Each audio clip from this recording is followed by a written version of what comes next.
and they're just running an absolute mock in the house. What have you been doing? I was doing a bit of my laundry. Yeah. I was mopping my whole flooring, cleaning the glass windows, these windows. As you can see how clean it is right now. And cleaning this whole area so my daughter can play here. Crazy. So, yeah. What outside space have you got? Sorry? What outside space have you got? This is what I have. This is the balcony I have, and there's one little outside, there's one little space. We are not so lucky as you, where you have your back garden and everything. Yeah, no, I know. We are very lucky. As you can see, I'm on 29th floor here. So let's have a look. Goodness me. Right in the middle of Mumbai, huh? Yes. The city has come to standstill. I cannot hear anything. Goodness. And is that a net because you're practicing your cricket strokes, or you don't want the balls to fly over the balcony? Yes, you're right. The pigeons, they come inside, man. They come inside and they poop everywhere, and I have to clean that as well. So I've just made sure there is net covering here so that they don't come inside. Who's doing the cooking in the house? Who's doing all the other day-to-day jobs? We've got someone to do the cooking, and my wife is a very good cook. She does a bit of cooking as well. But yeah, I mean, we've been on a very on an easy streak. We're not eating anything fancy. Keeping it very simple and real. What I trying to remember all my old days, what we used to do during our old days, cleaning the house, making sure everything is in the house. Yeah. And then yeah, a lot of things actually. You know, I now look back at it and I think how our life was hectic. I mean, all these years, you know, we've been on the road all the time, going from one place to another. But now I realize it's so important to spend some time with your family as well and understand what goes inside your house. Yeah. You know, it's important. And now I've got the reality check about, you know, how important it is to spend time with your loved ones, because, you know, they want us to be with them. Yeah. It's not easy. And I've got a very young kid. So kind of. What are you missing? What are you missing most about not being out and about? Definitely playing the game. That is something that I'm missing a lot. And I was injured for last 2.5 months, so I've been itching to go out. And when I got the news that everything is going to be postponed, I was a little sad. I was quite looking forward to go and play the IPL. But yeah, again, I mean, regardless of all that, I mean, the safety of the nation, the whole world right now is important. And I can see that, you know, there's been a lot of discipline in the country. Watching a lot of news as well these days to keep up with the world, to see what is happening in India. I think, you know, it's been 2 days of a lockdown and it's pretty disciplined at the moment, except people going for their emergency stuff like buying groceries, you know, medical services and all that. And so far, I mean, it's crazy here as well, man. I mean, I went on a bike ride the other day, and you just don't see anybody around. There's just nothing. You're not allowed to do anything here. It's complete lockdown, and it's, I suppose, exactly what I saw a picture or a message from your wife on Instagram. There's dolphins in the bay in Mumbai. Is that right? Yes. Yes. No, man. For real? It was taken from that video was taken from an apartment right in front of Marine Drive, which is what the first thing I checked. Whether it's a fake video or it's the real one, it is the real one. It's right, I mean, probably 50 or 70 meters from the shore. Crazy. And I mean, that's unheard of, right? Yeah, it is. I mean, I don't know when was the last time we heard of dolphins or any of sea creatures coming to the shore of Mumbai. It's amazing. It's absolutely amazing. I've seen some pictures actually in Italy, Venice, where they've seen the before and after pictures. It's crazy how maybe nature's just resetting itself here. Yeah, I mean, see, in hindsight, if you look at the other side, I mean, we get to know what we've done to the earth.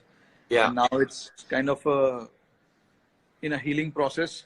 It's healing down, because I've never seen blue skies in Mumbai, and I can see that right now. I mean, look at that. I'll show you. See? My goodness. It's unbelievable. Exactly. So, Jesus. I mean, yeah, and the pollution and everything has gone down massively. But Mm. again, I mean, I don't want to disrespect what is happening in the world right now. Without any disrespect, I know what we are going through. Mm. People are losing lives. People are battling through this tough period, which is not easy, which is not an Mm. easy fight. So, I mean, I made a video the other day as well, thanking the doctors, the nurses, and everybody, Sure. Sure. from the ward boy as well. Yeah. They're doing a incredible job making sure that we all are safe and we Mm. can just be at our home, Mm. worrying about our family. They've been worrying about the entire nation because Yeah. you see Yeah. so many cases coming up through the day and things like that. Yeah. So anyway, I mean, I was meant to be traveling as well in the next couple of days to India because it's obviously IPL season. Correct. What were your expectations for the Mumbai Indians this year? What were you expecting from them and captaincy? Are you enjoying the captaincy? Have you enjoyed the captaincy? Is it something that you're really looking forward to again? Yeah. I love captaining Mumbai Indians. We've got a great bunch of squad.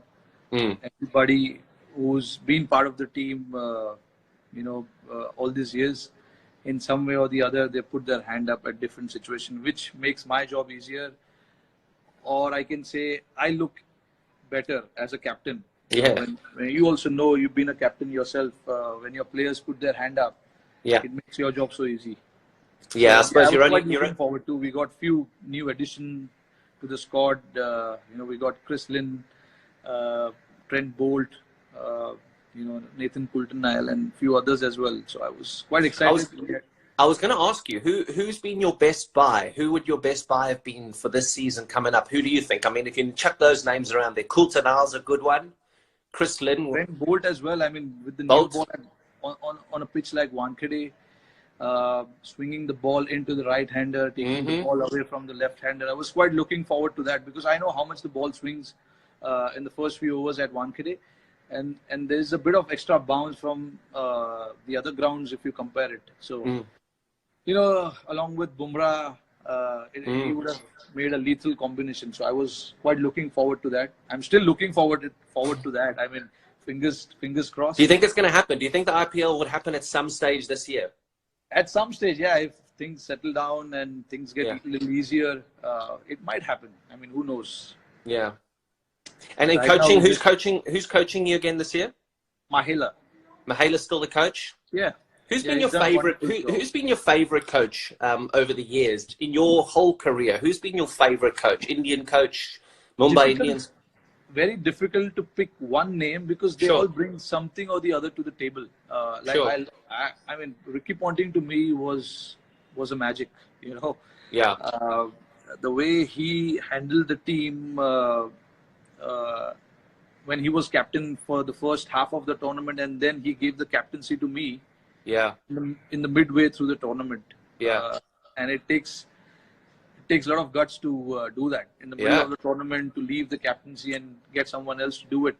Yeah. I can only imagine him doing that. And, after that as well, to be as involved as he was, as he was as a captain, or Yeah. then as a I mean, I would rather say a support staff, because he was playing a supporting role to all the players, to all the youngsters in the team, and he was guiding me through the captaincy.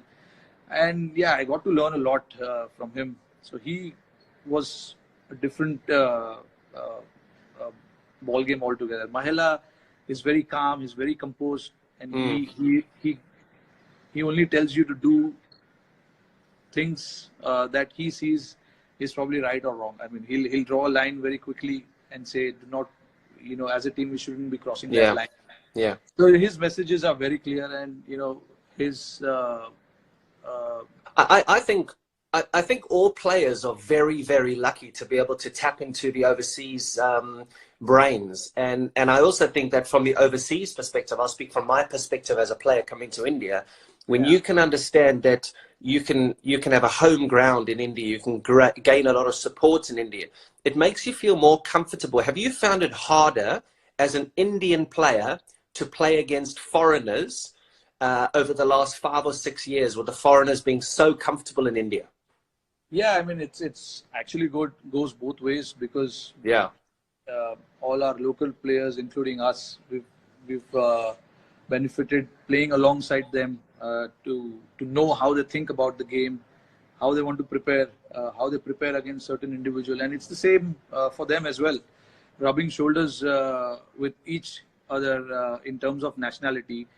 You know, Hey, it does it does. Rohit.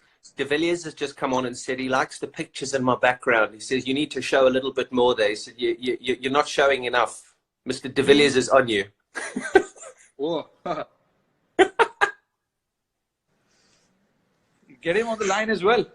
I'm gonna do De Villiers. I don't know how we can get De Villiers onto this. I'm gonna do De Villiers. No, it's gonna happen. You see, ABD is here. Yes, De Villiers is here.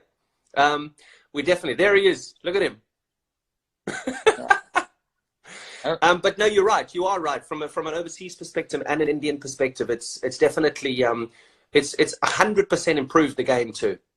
Yeah, it's been a learning curve for both nationality, the Indian and the foreign nationals. I mean, they pick up so much, and eventually, you realize that at the end of the tournament, it's sad when the tournament comes to an end. Yeah. When you see all the players booking their tickets to go back to their country. Yeah. And to know that you won't be playing with them anymore, it's a bit of. I mean, it's sad. But again, what about sledging? And I mean, I know that India historically isn't a country where you go to and you get sledged. I mean, you guys don't need to sledge there. The wicked sledge us enough. They spin and bounce and turn and do what they need to do.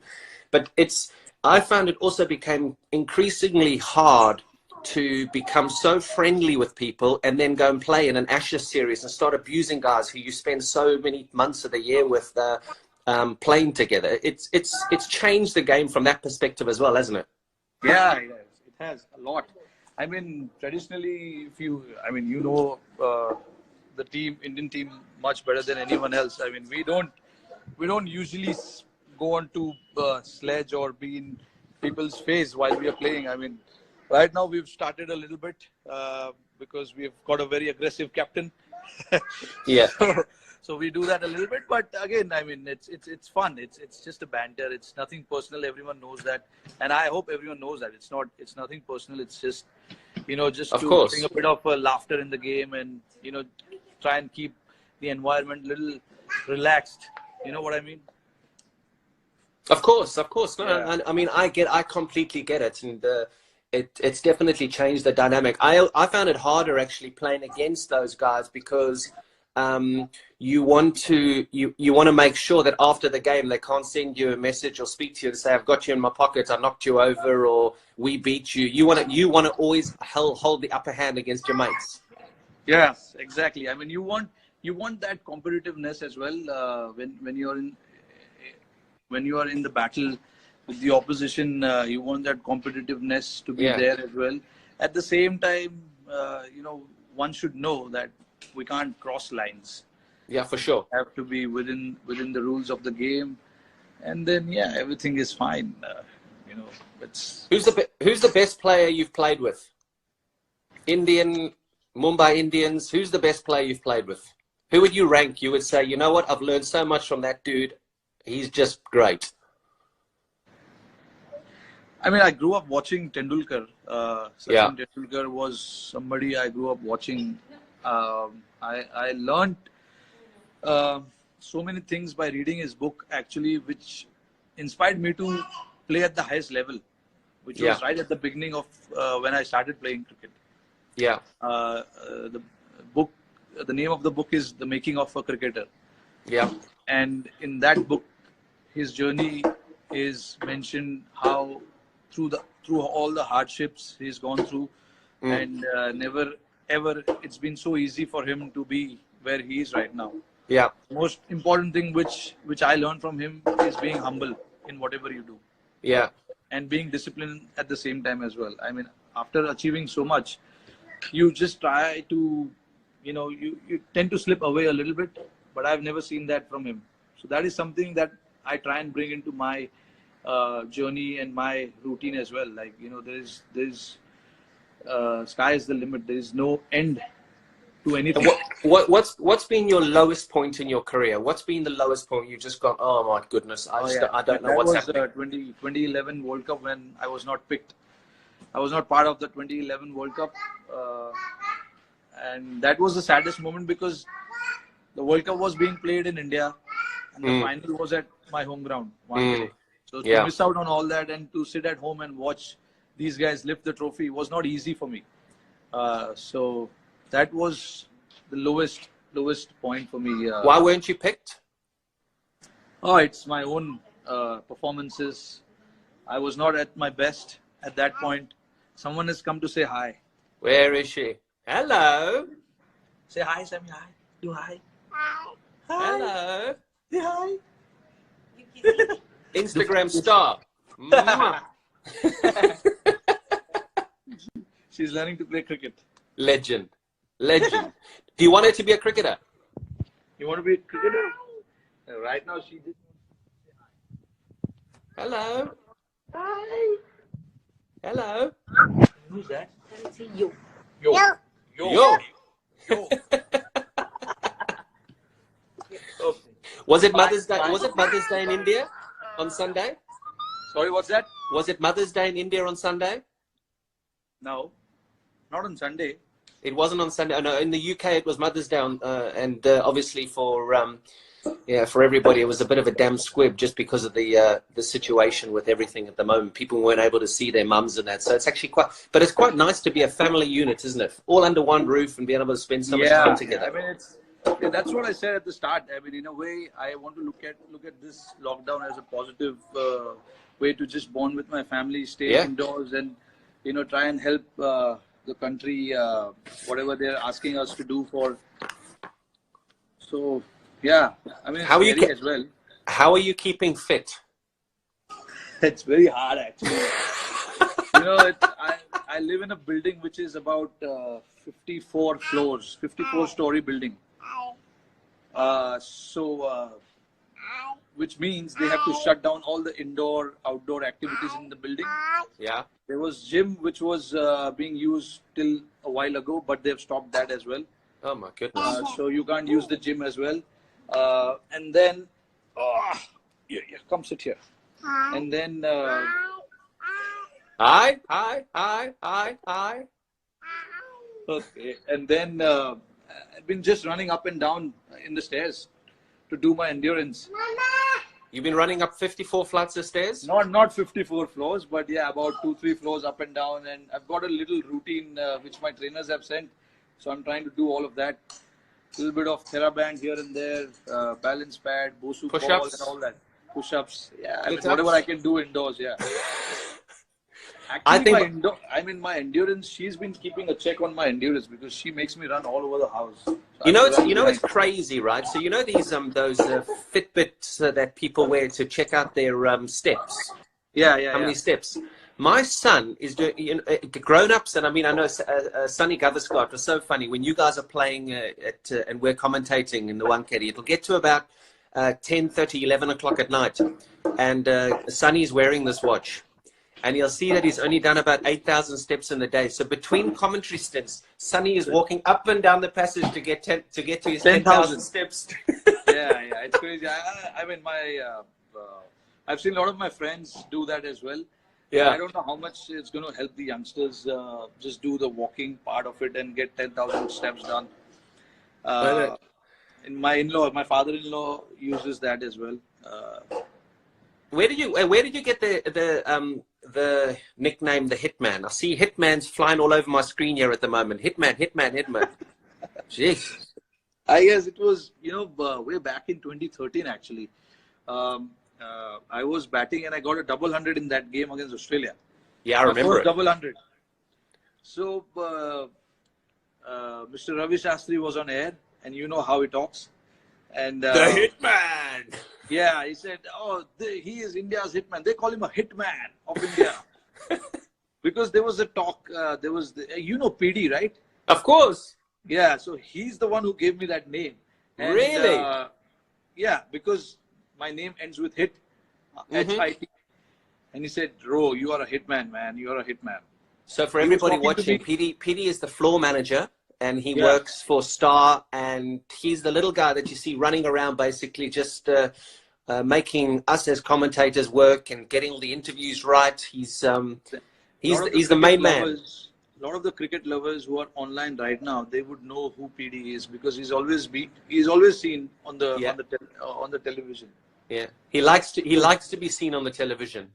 Yeah, although it's very difficult to spot him, but yeah.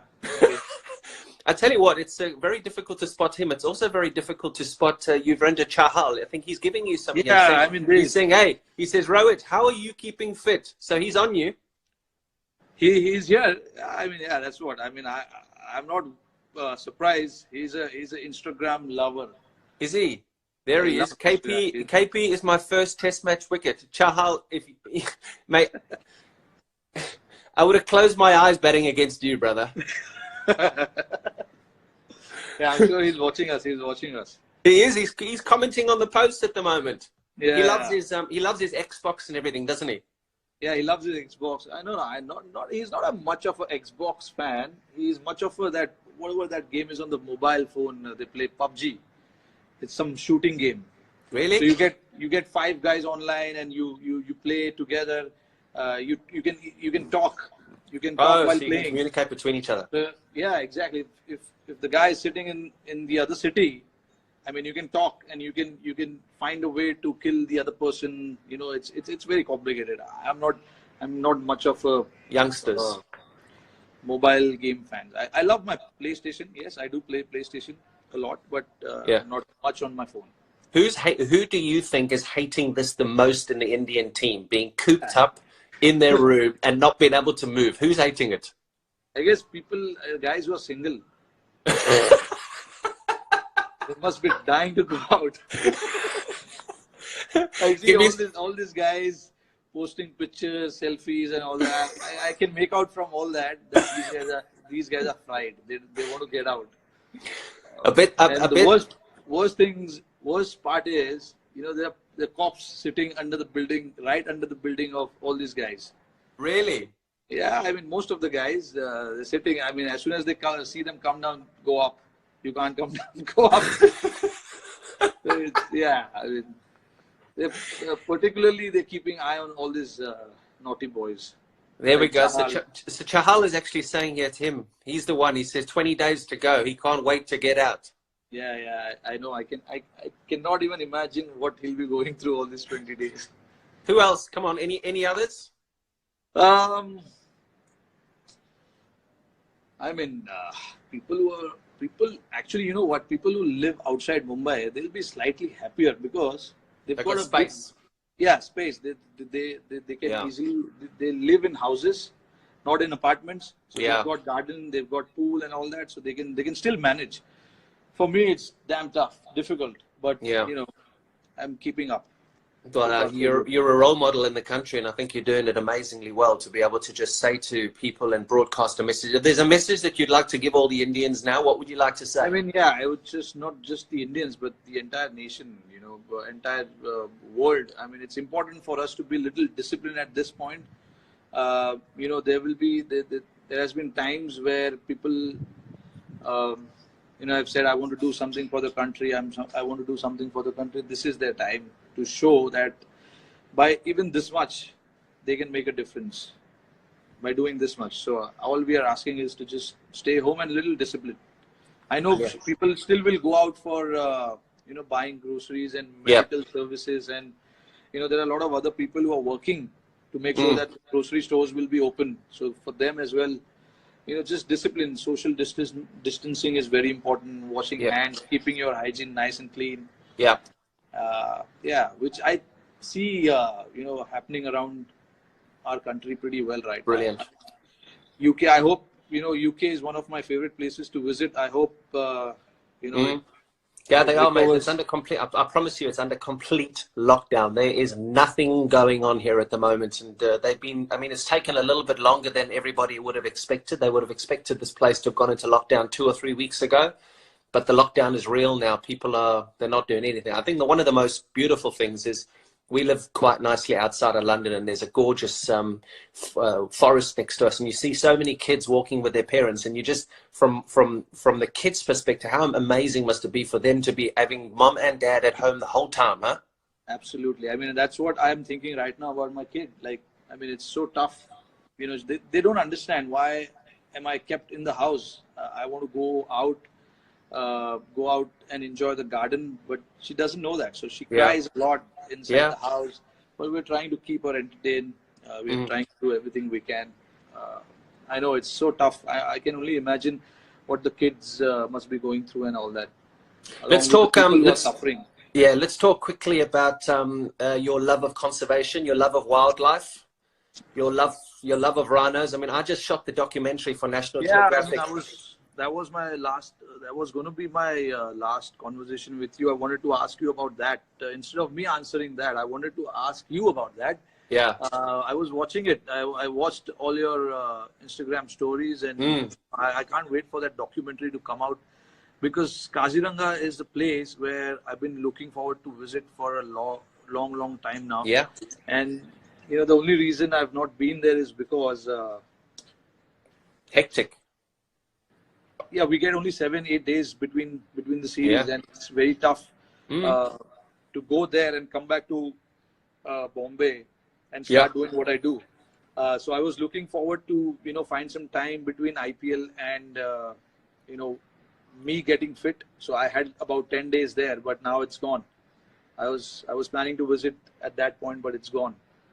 Are you fully fit now? Before I talk to you about I'm fully fit. Yeah, I still have to do my fitness testing because NCA got shut because of all this. Yeah. So I still have to do my fitness testing, which I'll do, I guess, once the lockdown opens up or ease out a little bit, and then I mean, if I had to play a game today, I'm ready to play a game. Beautiful. I just have to do the formalities and all that. Beautiful. Yeah. I mean, Kaziranga, mate, the thing is in Kaziranga, you got to fly to Guwahati. So we spent a couple of days in Guwahati, and we went to a couple of local schools there to just see how the city kids worked and did what they did. And then it's about 4.5 hours to 5 hour drive to Kaziranga. And we stayed just on the side of the park. I mean, the conservation effort there, it is the greatest conservation story in Indian history, the number of rhinos and the population of rhino there. Honestly, it is, you turn left and there's a rhino, turn right, there's a rhino. The population has grown so much that they're now relocating to another national park because the rhino per capita, good news. The rhino per capita in Kaziranga National Park is so good. So we filmed the whole documentary on the success stories and how the people live in harmony with the animals. There's no fence around Kaziranga National Park compared to South Africa, where there's 10-foot tall electric fences with monitors and cameras and CCTV.